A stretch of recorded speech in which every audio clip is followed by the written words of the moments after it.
Okay, welcome back. Today I want to talk about short-time existence for the Ricci flow.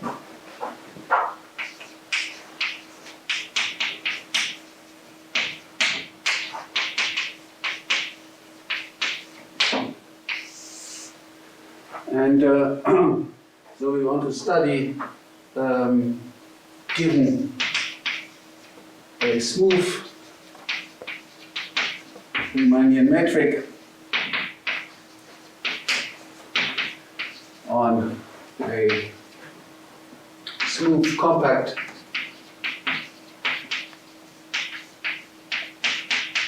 manifold G0, we want to solve the quotient problem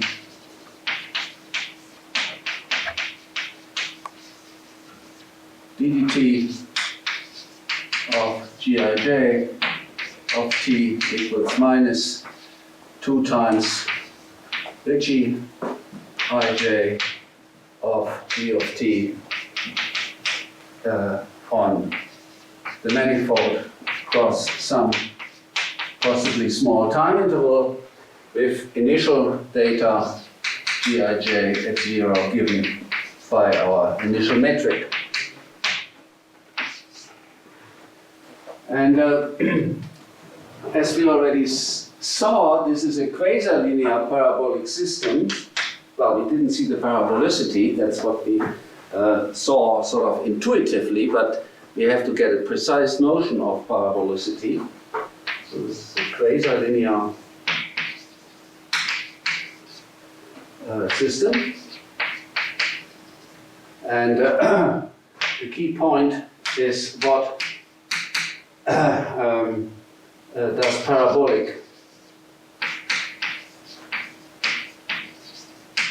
mean precisely?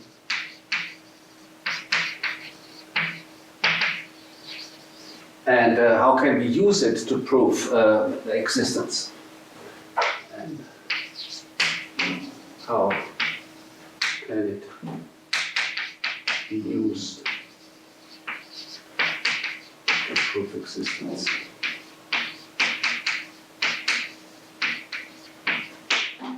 That's the task for today. And to set things up, let us first look at the scalar case. So, suppose we have scalar equations. Suppose we have some nonlinear scalar equation for a function u, where q is a functional that depends on the second derivatives of u and on the first derivatives of u and on u, and let us denote the variables here by little qij, and these ones here, the gradient variables by pi, and the u variable by z, and then the linearization of this problem, the linearized operator,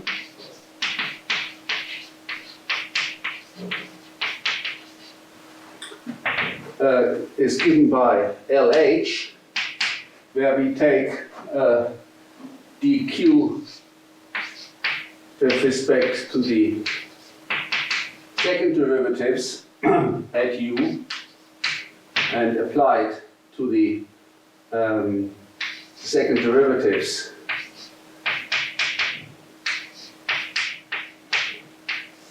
of the function h, and then by the chain rule we keep going and we get dq with respect to the pi's at u times the first derivatives of h, and finally dq with respect to the z variable times h. And this is then a linear operator, and we say that this operator is elliptic if this matrix here is positive definite, and then we call the corresponding evolution equation parabolic. So we say that this equation 1 is parabolic if there exists some lambda bigger than 0 such that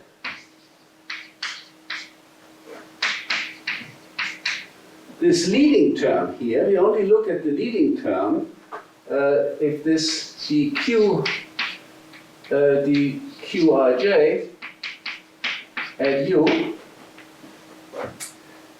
applied to the vector theta, I theta j, is bigger than lambda times theta squared for all theta in the tangent space of the manifold and all p on the manifold. So we want this to be we want this, it's a compact manifold, we want this to be uniformly positive. And this expression here on the left-hand side, this is called the symbol sigma of the derivative of u applied to theta. So this is a notation that is useful to look at the leading part of a differential operator. So sigma dq of u applied to theta in this case is exactly what I said there.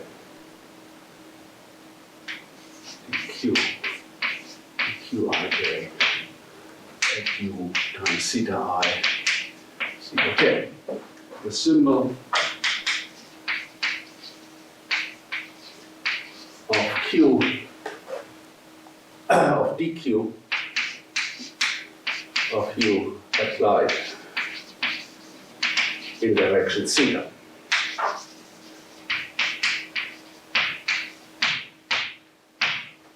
Okay? And if this parabolicity is present, then we can solve the equation 1. So the theorem in this context is if q is parabolic in this sense on the initial data u0, then there exists a solution, a unique solution, which is smooth on a short time interval.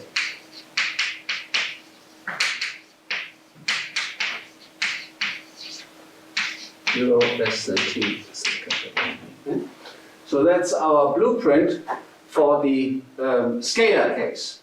But Ricci flow is now a system, so we have to extend this notion of parabolicity, where we just looked at the coefficients of this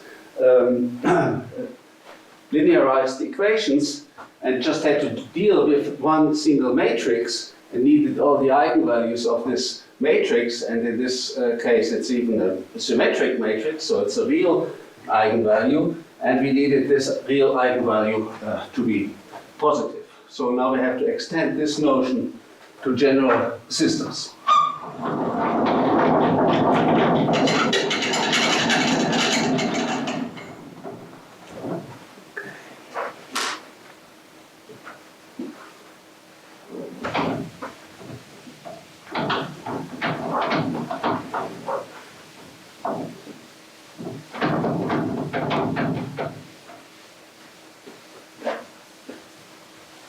Okay. In the general case, we have systems of nonlinear parabolic PDEs, where the term parabolic needs to be defined. We have something quite similar as before. We have ddt of some u alpha is equal to some q alpha of u, where now u alpha and q alpha of u are sections in some bundle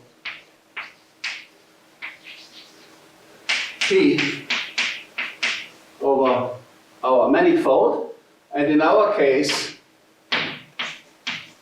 the bundle would be just a bundle of symmetric matrices. So this would be P is S2 of Mn, symmetric matrices. And now in this case the linearization is straightforward in the same way, just looking more complicated.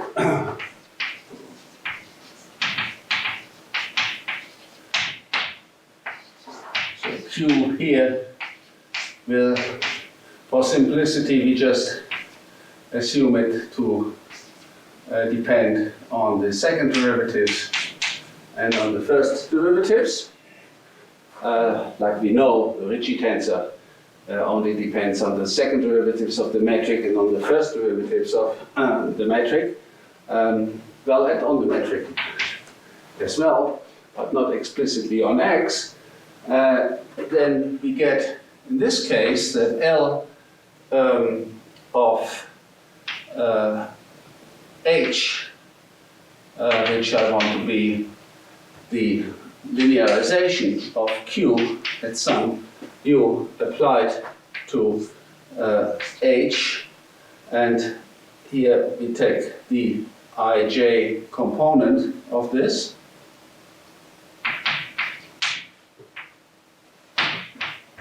This is given by now here we have now components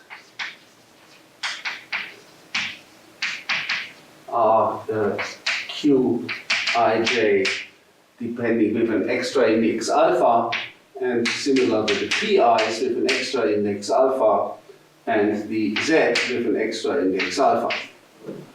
So we get from the chain rule, linearizing this, dq alpha with respect to dq beta ij at u multiplied by the second derivative in direction xi xj of some h beta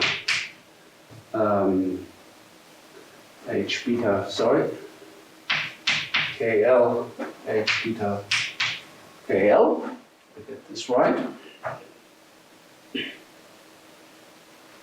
Yes, and then plus the derivative of q with respect to the other variable, u times the first derivatives, dxi of h beta kl, and finally dq with respect to the z beta variable, and there's an alpha missing, at u times h beta kl.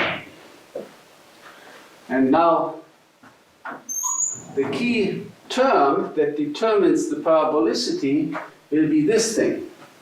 But it has, of course, now indices alpha beta. It's itself a matrix in alpha beta and not just in ij.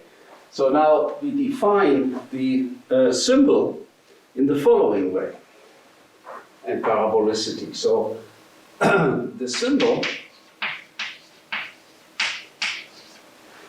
of L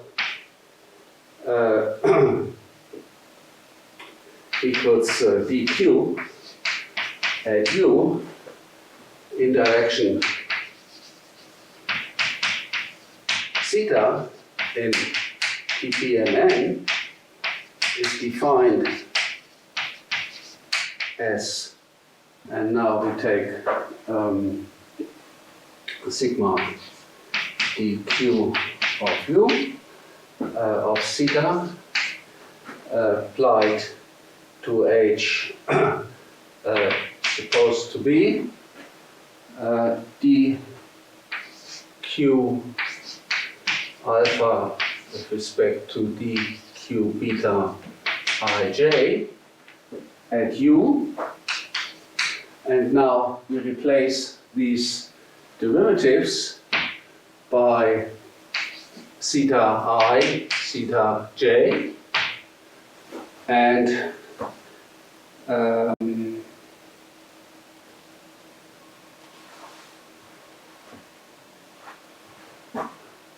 multiply this with h as before, and then we want this matrix here to have this is now a matrix that only depends on alpha beta, so we can talk about the eigenvalues, but the eigenvalues are now allowed to be complex. And we then ask that the real part of these eigenvalues is positive. So Q is called parabolic at u0 if this symbol, if sigma of dq of u in direction theta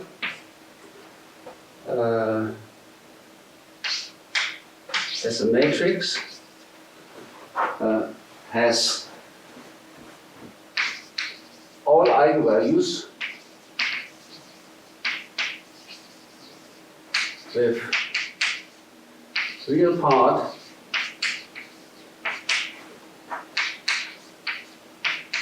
lambda under an eigenvalue bigger than some delta times theta squared for some positive delta, and all theta at all points. Okay? So we have a notion that of course coincides with the notion of parabolicity in the scalar setting. In that case, this is just a single number once I insert theta, and I just have to look at the real eigenvalues of the symmetric matrix coming from the linearization of the scalar equation, whereas here I get an operator and I need the eigenvalues of this operator to have positive real part. And once we have this notion of parabolicity, then we get the unique smooth solution again. Let's put that down.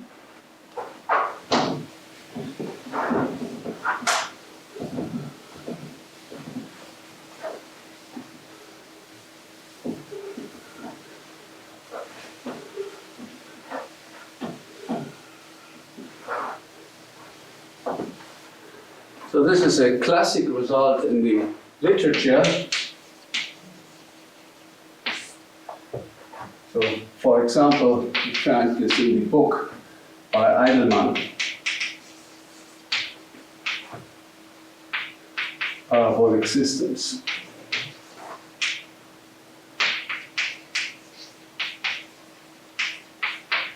It's an older book, but contains exactly this result. So if the symbol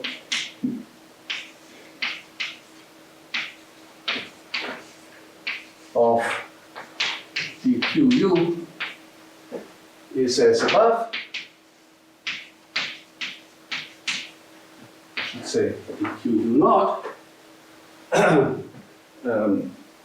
and therefore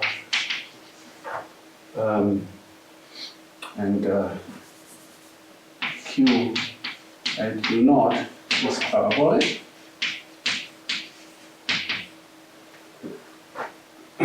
Then I should say this operator is of course elliptic. The equation is called parabolic if this operator satisfies the assumption on its symbol that I stated above. Then the equation ddt of u alpha equals q alpha of u on mn cross time interval with initial data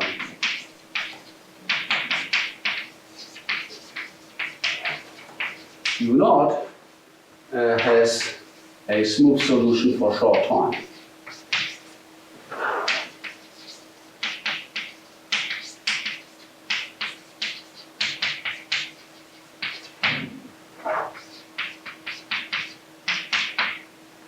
And capital T may be very short, and the length of the time interval that you get, of course, may depend on your initial data. T may depend on u naught, in particular on how well the parabolicity is at u naught. In other words, how large this real part of the eigenvalues is at least. Okay, so we have a general theorem from the general theory that I will not explain. So the question is whether we can apply this to Ricci flow. So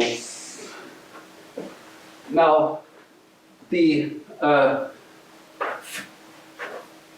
first answer is quite clear. This cannot be quite directly applicable because our equation for Ricci flow, in our case,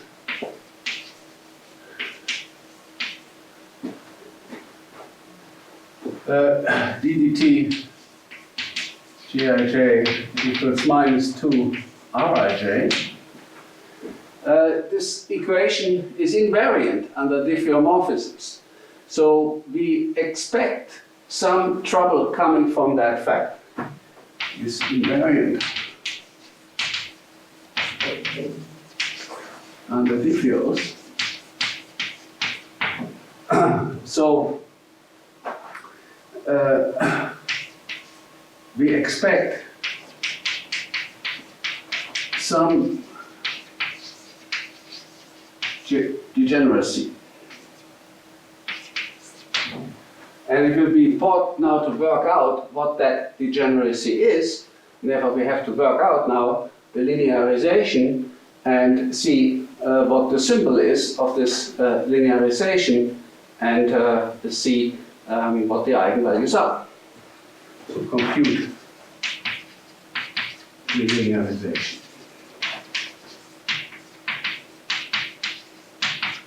Okay.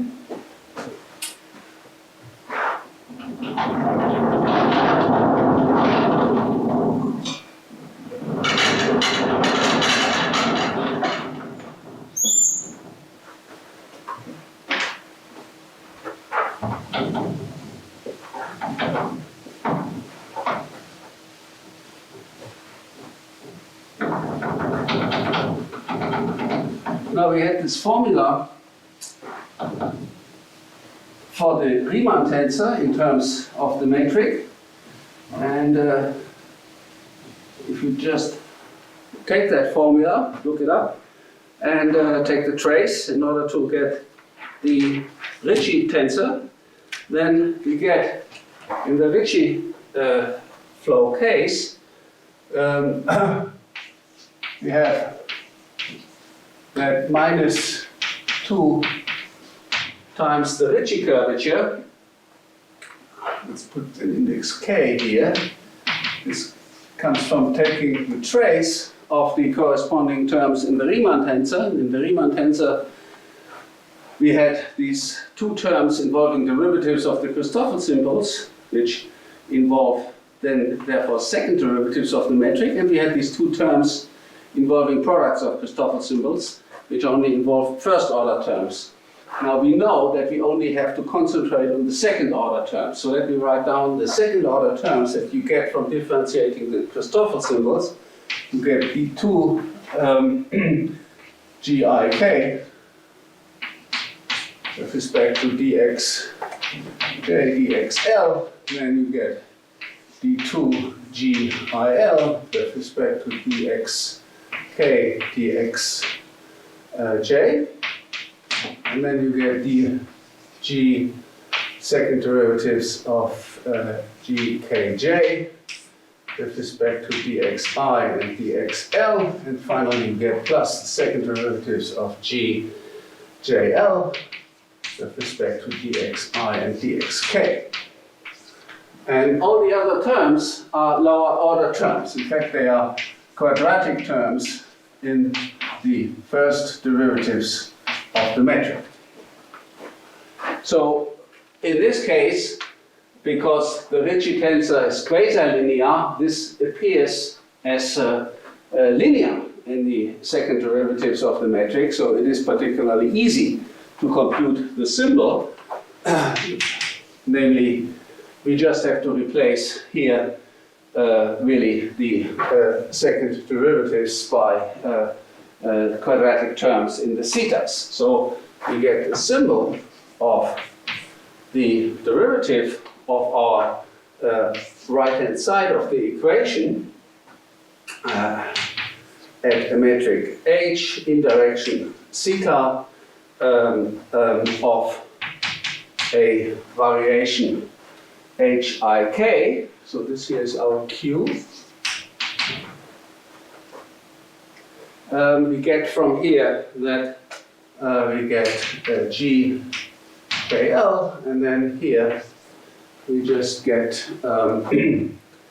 theta J theta L times HIK, the variation of the metric, then from here minus theta K theta J times HIL, and then minus theta I theta L times HKJ, and finally plus theta I theta K HJL. This is the symbol. And now when you stare at this symbol, after all, we want this to be a positive operator, if possible, acting on the HIK. Then you look at the first term and you see this is fantastic, because you get exactly GJL theta J theta L. This is just theta squared times HIK. So this here is sort of in the best possible way.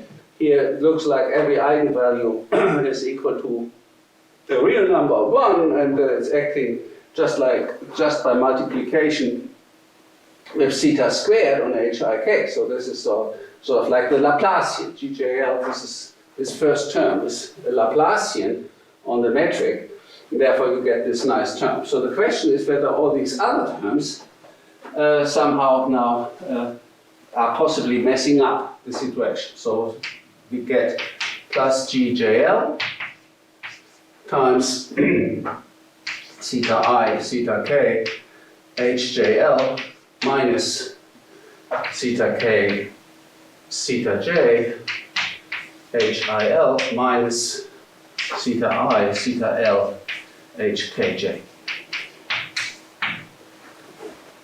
Now, I said that the possible trouble will come from diffeomorphism invariance. So let's just see what this term becomes if we make a variation HIK which has something to do with diffeomorphisms.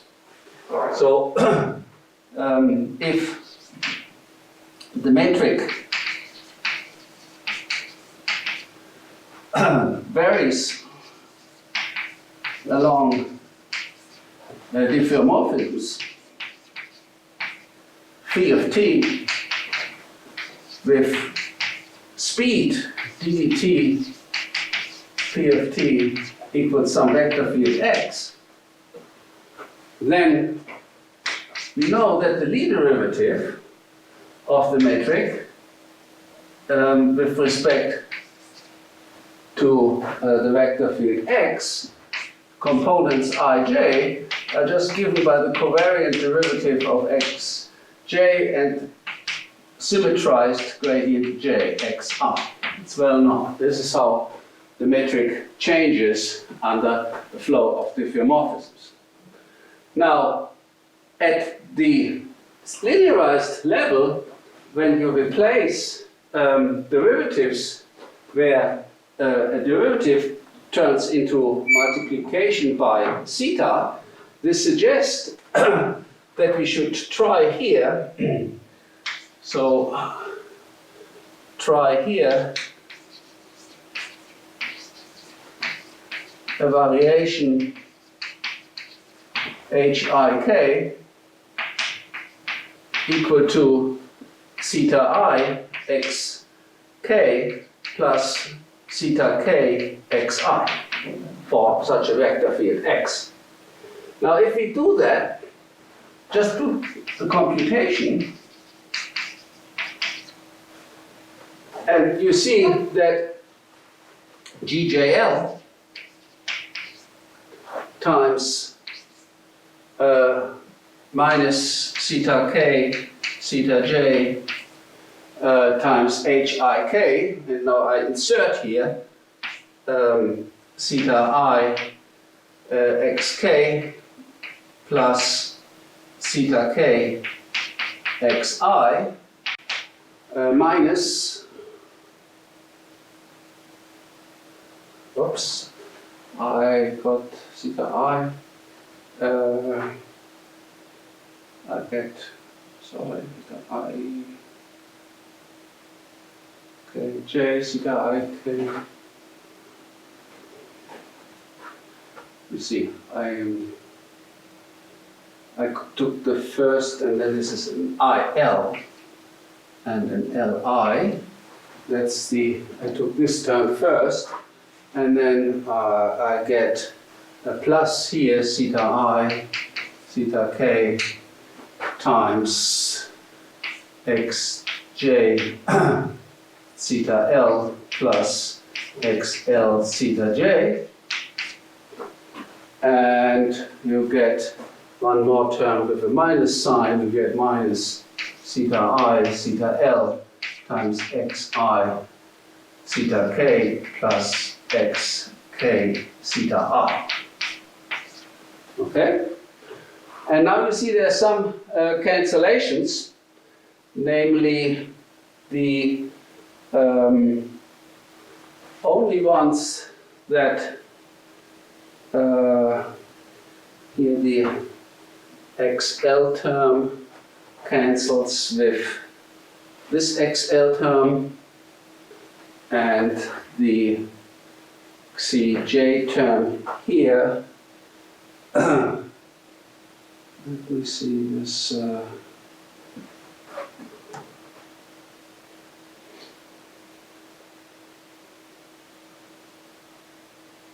must be one more.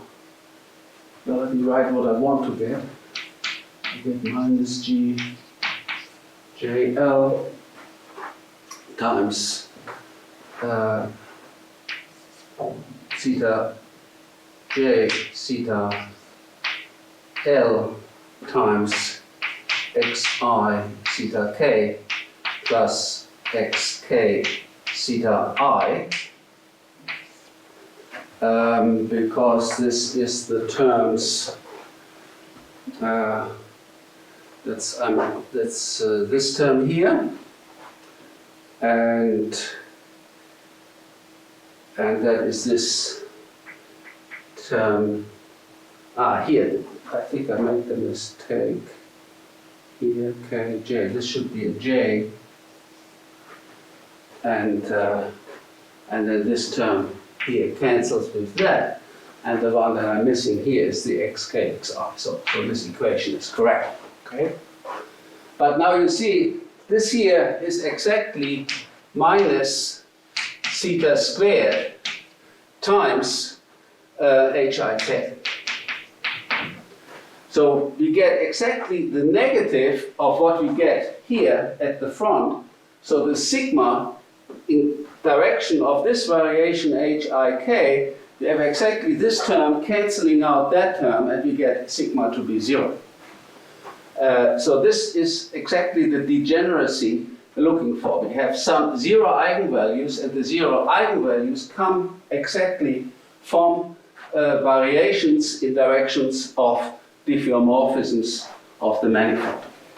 So this is our enemy. These HIKs are our enemy. They prevent us from applying the big theorem directly that I stated in the first case. Okay, how to get around this?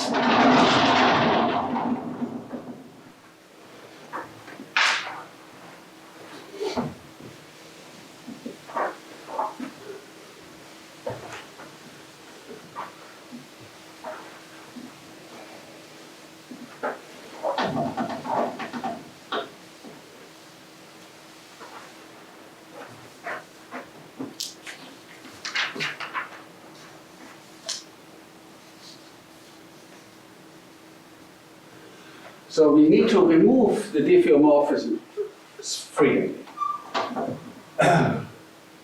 We can remove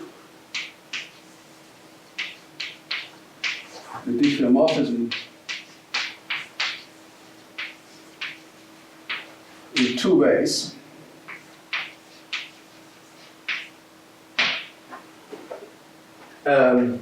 One is a more abstract setting, and is due to Richard Hamilton, and the other one is more explicit and is due to Dennis de Turck. Now, the Hamilton idea is to see the degeneracy and consider it in terms of the second Bianchi identity.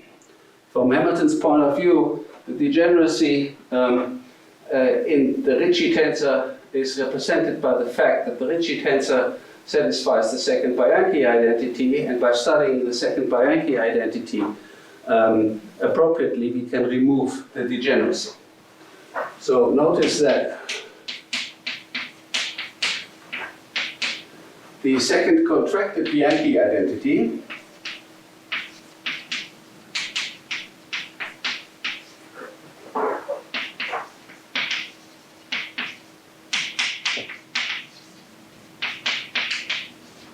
reads that the trace of the derivative of the Ricci tensor is the same as 1/2 times the derivative of the trace. Now, this can be written in a different way. This is, of course, equivalent to saying that the operator J, G of Hij, which I define to be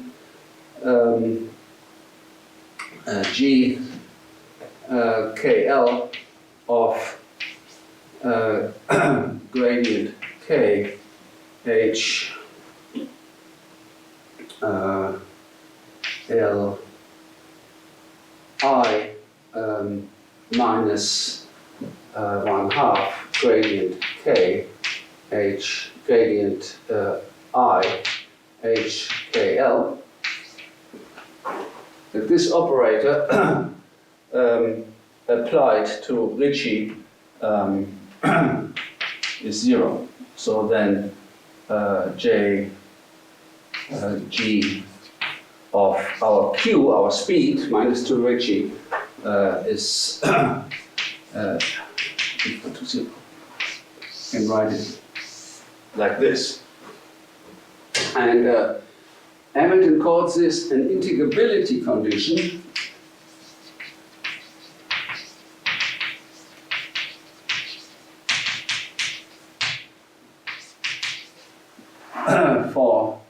q, in this case, it's minus 2r, minus 2 times the Ricci curvature. And the idea is now to show that once you have such an operator q, which satisfies a suitable integrability condition, that then we can still apply the old theorem. Now, the key point is what happens when we differentiate this. So if we differentiate this equation,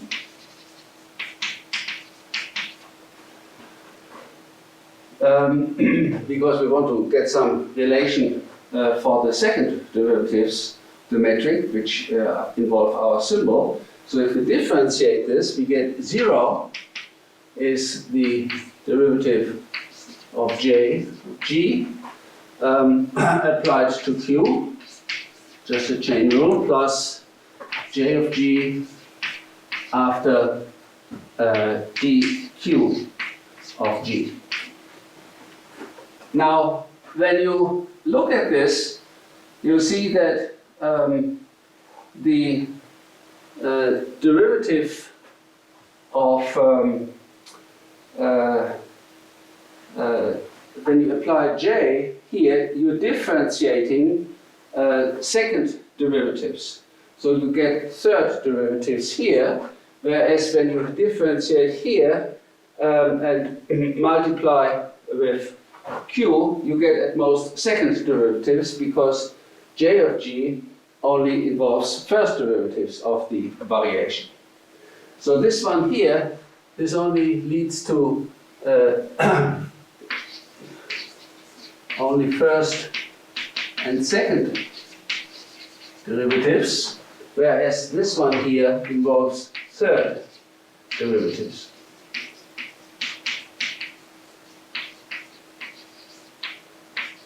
Of h. So, therefore, when we discuss the symbol, this term here is the only one that matters. This one has only lower order terms. So from that point of view, we get, it must be true that the for the symbol only the second term matters. Symbol analysis, only the second term matters. Now, formally, you see this by defining also the symbol of j. The symbol of j at g applied to some theta times h would be, well, we have to take gkl, and then to make it a symbol, we replace the derivative by a multiplication, theta k, times HLI minus 1/2 theta I HKL, and this would then be the ith component. So once you have this, then you get from this equation here that the symbol of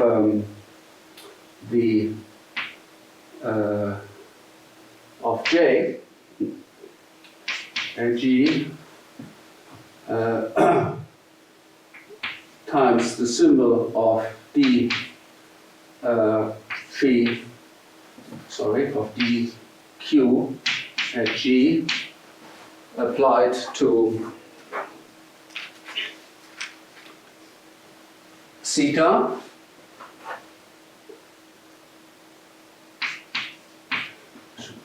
and this here also applied to theta, that this has to be 0 for theta. But this means that the image of the symbol of the linearization of Q is inside the null space of the symbol of J. So the image of sigma dq of G is contained in the null space of the symbol of J at G. Important property. So now that means we should check out how this symbol acts actually on the null space of the symbol of J. So how does sigma dqg act on the null space of sigma jg? And for that I need a new blackboard.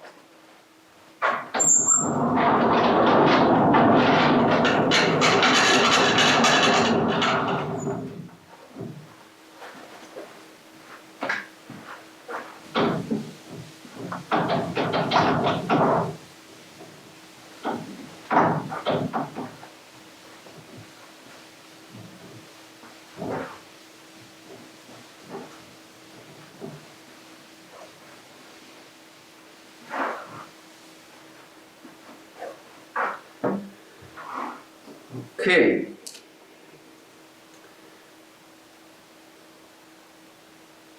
Right. So suppose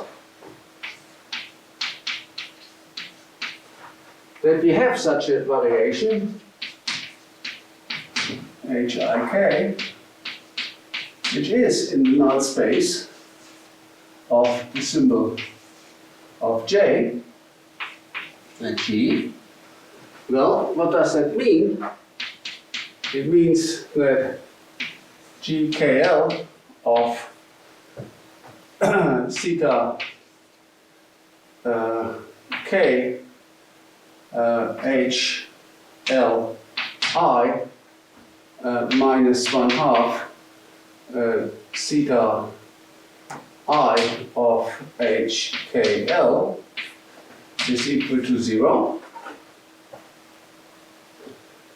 Which means that I can replace, whenever I see a GKL of theta K HLI, I can replace this by 1/2 theta I times the trace of HKL.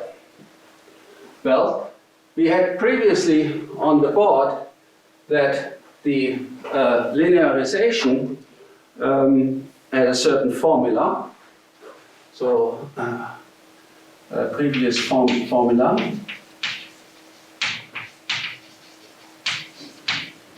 gave us that sigma of Q at G in direction theta applied to Hik. I should always write sigma dq. This was, on the one hand, it was theta squared times Hik. But then we had this extra term, GJL, times, and now I insert let me first repeat the formula. We had theta I, theta k times HLJ minus theta j, theta k times HIL, and we had minus theta I, theta L times HJK. And now if I use the formula here, because I'm in the null space of the integrability condition, I can replace here, I get JL times theta I, theta K times HLJ this is the term that I just leave there, but the other one I can replace using this formula here, because I have exactly the situation that this addresses. So I get minus 1/2 times theta k, theta I times HLJ, and I get minus 1/2 times theta I, theta k times HLJ. And when you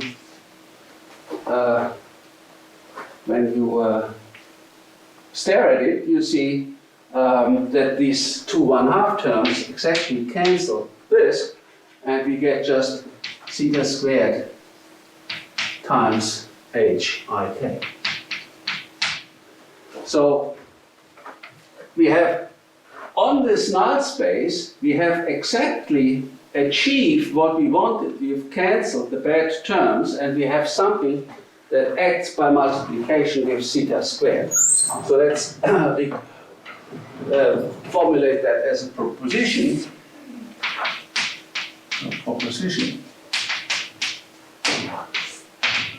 In the case of Ricci flow,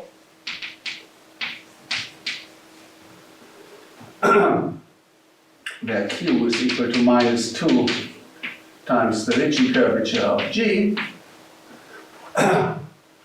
and J, G of H is equal to what we call as above, with the fact that J of G times dq of G equal to 0, we get that the symbol of dq at G acts on the null space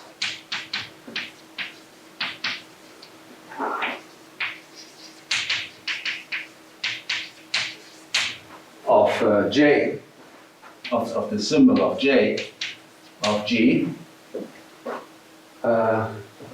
by, here I should write the theta, of course, by multiplication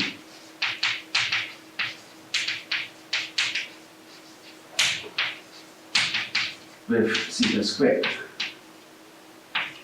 In other words, on this null space, it behaves exactly like the operator behaves like the Laplacian would behave. And now, Hamilton proves a very general theorem that whenever you have this situation, that you have a lower order operator, say in this case an operator with just first derivatives, acts as an integrability condition in this way, and then sigma of the symbol of the linearization of our operator on the right-hand side satisfies the parabolicity condition that we had in the previous general theorem on the null space of the integrability condition, then we have exactly the same result as before. So let's state this general result of Richard Hamilton, which then implies the existence of this short-time solution of Ricci flow. This general theorem of Richard Hamilton for operators with an integrability condition you can find in the paper of Ricci flow on 3 manifolds that I have provided in the course material. I will not prove that general theorem, but I wanted you to know it and how to apply it. So, the general theorem, general existence theorem for nonlinear evolution equations with integrability condition.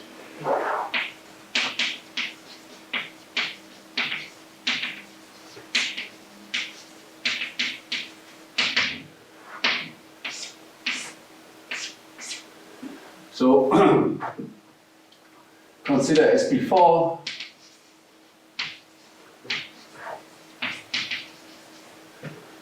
sections U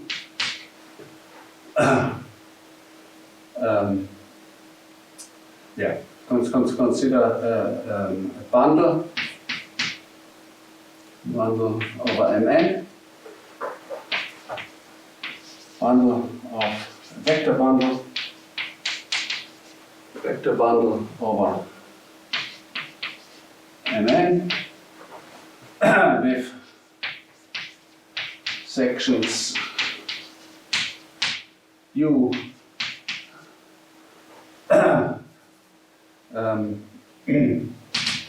such that ddt U equals Q of U.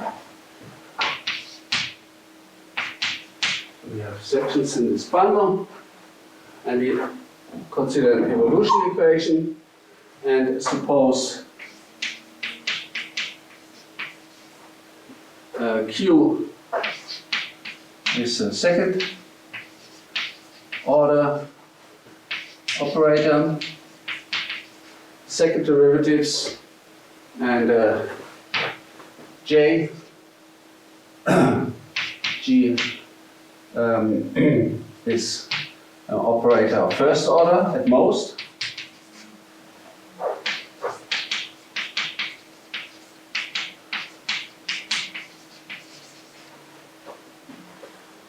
And assume that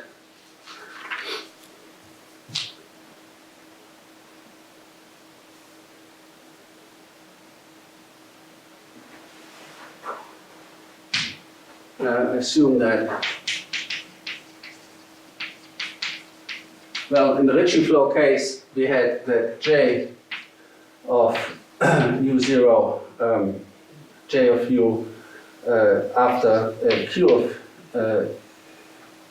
U was 0. Here we want that it's enough to know is that this is at most of first order.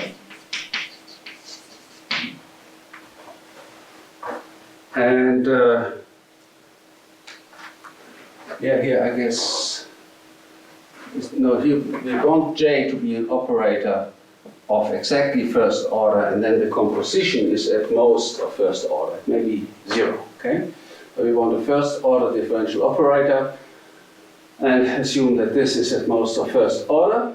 And furthermore, we want that on the null space of sigma of J, assume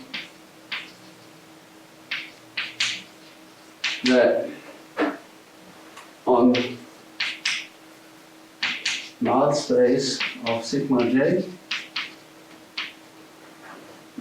of U naught,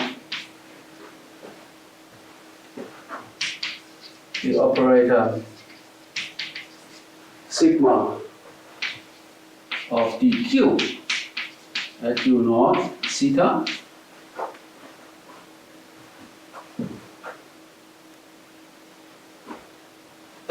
has only eigenvalues with strictly positive real part.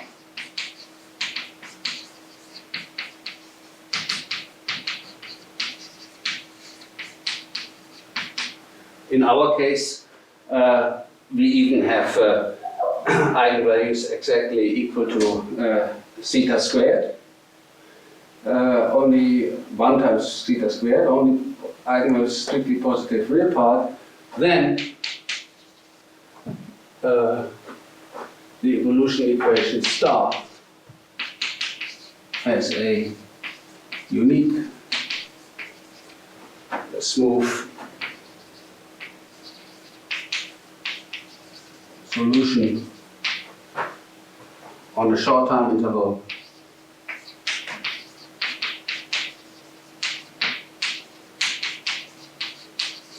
which can of course depend on the initial data. If initial data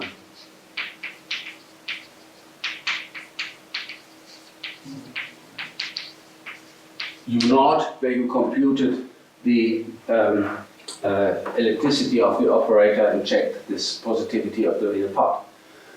And then, of course, for the Ricci flow, we have exactly this situation satisfied, even in a simpler way, where this is equal to 0 and where the eigenvalues are bigger than 1. So corollary Ricci flow has a smooth short time solution for each smooth initial metric on a compact manifold.